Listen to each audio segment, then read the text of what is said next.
নমস্কার বন্ধুরা, mixed fusion সোমার পাকশালায় আপনাদের সবাইকে স্বাগত। আজকে আমি আপনাদের সাথে থোর সর্ষে পোস্তর রেসিপি শেয়ার করব।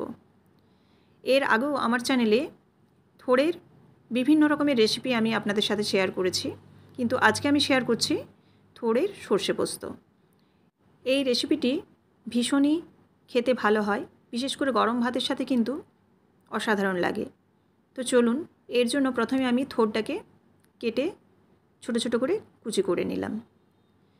থোর কাটার যে পদ্ধতি, সেই থোর কাটার পদ্ধতি যদি আপনারা দেখতে চান কিভাবে থোর কাটতে হয়, তো আমার আগের যে থোরের রেসিপিগুলো আছে সেগুলোর মধ্যে কিন্তু আমি থোর কাটার যে পদ্ধতি সেই পুরো প্রসেসটাই আপনাদের দেখিয়েছি। থোরটাকে আমি লবণ জলে ভিজিয়ে দিয়েছিলাম, তারপর নিংড়ে তুলে নিয়ে লবণ এবং হলুদ দিয়ে সেদ্ধ করতে দিয়ে দিচ্ছি। আর এখানে থোরটাকে কিন্তু আমি খুব ছোট ছোট করে কুচি কুচি করে কেটে নিয়েছি। থোরটা এখানে যতটা ছোট ছোট বা কুচি কুচি করে কাটবেন ততটাই কিন্তু রান্নাটা ভালো হবে। দেখুন, লবণ এবং হলুদ দিয়ে সেদ্ধ করে নিয়েছি। এবার এটাকে ঠান্ডা করে জলটা নিংড়ে আমি একটা বাটির মধ্যে তুলে নিয়েছি। এবার আসছি মূল রান্নাতে। প্রথমে আমি কড়াইয়ে দিয়ে দেবো এখানে সর্ষের তেল। এই রান্নাটা কিন্তু সর্ষের তেলে হলেই ভীষণ ভালো ফ্লেভারটা আসবে, সাদা তেলে কিন্তু এতটা ভালো হবে না। তো আপনারা চেষ্টা করবেন অবশ্যই সর্ষের তেল দেওয়ার। ফোড়নে দিলাম কালো জিরে আর শুকনো লঙ্কা। এটি একটি সম্পূর্ণ নিরামিষ রেসিপি। এখানে আমি সর্ষের তেল দেওয়ার পর কালো জিরে এবং শুকনো লঙ্কা ফোড়ন দিয়েছিলাম। শুকনো লঙ্কা ফোড়নের পর যখন কালো জিরেটা একটু হালকা ভাজা হয়ে যাবে তখন এর মধ্যে আমি দিয়ে দিচ্ছি ডুমো করে কেটে রাখা আলু। আলুটা দেওয়ার পর এর মধ্যে দিয়ে দিচ্ছি লবণ এবং হলুদ। যেহেতু থোর সেদ্ধ করা আছে সেজন্য কিন্তু আলুটা এখানে একটু ভেজে নিতে হবে, যাতে ভাজা এবং সেদ্ধ দুটোই হয়ে যায়। এখানে একটু আলু ব্যবহার করলে কিন্তু থোরটা বেশ মাখো মাখো হয় এবং খেতেও কিন্তু থোরটা বেশ টেস্ট হয়। এই রেসিপিতে অবশ্যই একটু আলু ব্যবহার করবেন যারা আলু খান। এবার আলুটা দেখুন অর্ধেক যখন ভাজা হয়ে গেছে এবং সেদ্ধও কিন্তু প্রায় অর্ধেক হয়ে গেছে, সেই সময় কিন্তু আমি থোরটা যে সেদ্ধ করে রেখেছিলাম সেই থোরটা কিন্তু এবার দিয়ে দিচ্ছি। থোরটাকে যতটা সম্ভব জল নিংড়ে দিচ্ছি আমি। এবার এই থোরটাকে আলুর সাথে একটু নাড়াচাড়া করে থোরটাকেও একটু ভেজে নেব। এবার আলুর সাথে থোরটাকে খুব ভালোভাবে নেড়ে ছেড়ে মিশিয়ে নেব এবং তারপর কিন্তু একটু ঢাকা দিয়ে দেবো, যাতে আলুটাও বেশ কিছুটা সেদ্ধ হয়ে যায় আর থোরটাও কিন্তু ভাজা হয়ে যায়।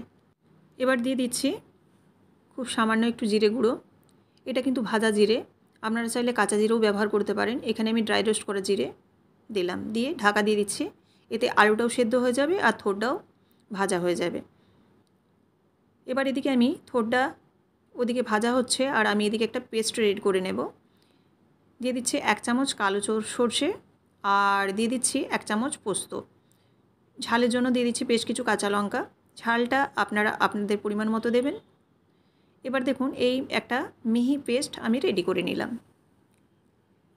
এদিকে থোর এবং আলুটা যে আমি ভাজতে দিয়েছিলাম সেটাও কিন্তু ভাজা হয়ে গেছে এবং আলুটাও কিন্তু প্রায় সেদ্ধ হয়ে গেছে। থোড়ে একটু তেলটা বেশি লাগে, এখানে তেলের পরিমাণটা একটু কম লাগছে, তো আপনারা চাইলে কিন্তু তেলের পরিমাণটা আরেক চামচের মতো বাড়িয়েও নিতে পারেন। এবার দেখুন সর্ষে এবং পোস্ত আর কাঁচা লঙ্কা যে বাটাটা দিয়েছিলাম সেটা আমি 2 চামচ এখানে দিয়ে দিলাম। দিয়ে একটু জল দিয়ে দিচ্ছি, নইলে কিন্তু মাখো মাখো আসবে না। সেজন্য সর্ষে পোস্ত দেওয়ার পর একটু জল দিলাম, জল দিয়ে এবার নাড়াচাড়া করব। খুব ভালোভাবে সর্ষে এবং পোস্তটাকে মিশিয়ে নিতে হবে।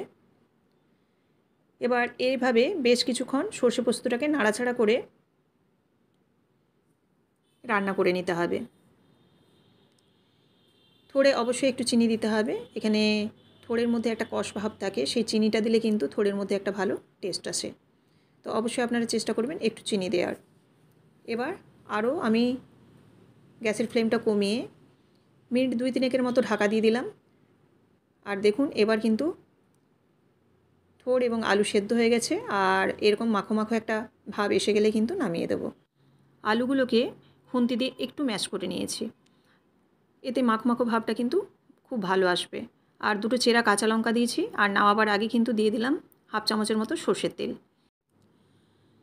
শেষে এই সর্ষের তেলটা দিলে সর্ষে পোস্ত রান্নাতে ভীষণই ভালো একটা ফ্লেভার আসে আর খেতেও কিন্তু ভীষণ ভালো হয়। এবার আমি আরও 1 মিনিটের মতো ঢাকা চাপা দিয়ে দিলাম। দিয়ে দেখুন একদম মাখো মাখো এবং শুকনো হয়ে গেছে। এবার আমি দিয়ে দিচ্ছি একটু কোরানো নারকেল। এটা পুরোপুরি অপশনাল, আপনারা চাইলে দিতেও পারেন, নাও পারেন। তবে থোড়ের যে কোনো রেসিপিতে বা নিরামিষ রেসিপিতে একটু নারকেল দিলে কিন্তু বেশ ভালো হয়। তো এবার নারকেল কোড়াটা দিয়ে আমি ভালোভাবে নাড়াচাড়া করে মিশিয়ে নেব। তারপর কিন্তু গ্যাসের ফ্লেমটা আমি অফ করে দেব। ব্যাস রেডি হয়ে গেল থোড়ের সর্ষে পোস্ত। এরকমভাবে আপনারা একবার হলেও এই রেসিপিটি বানিয়ে দেখতে পারেন। থোড়ের গুণাগুণ সম্বন্ধে আমরা সবাই জানি যে কতটা শরীরের জন্য উপকার, ভীষণভাবে থাকে আয়রন।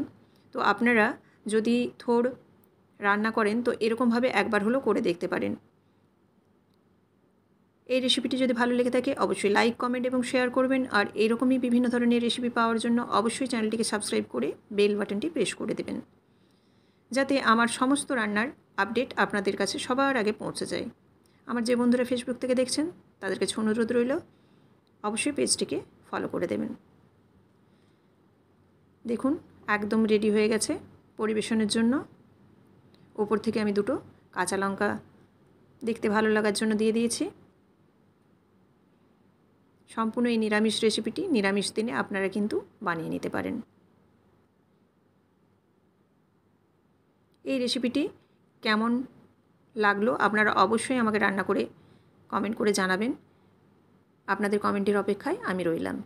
আবারও আপনাদের সাথে দেখা হচ্ছে নতুন কোনো একটি রেসিপির সাথে। সবাই ভালো থাকবেন। ধন্যবাদ।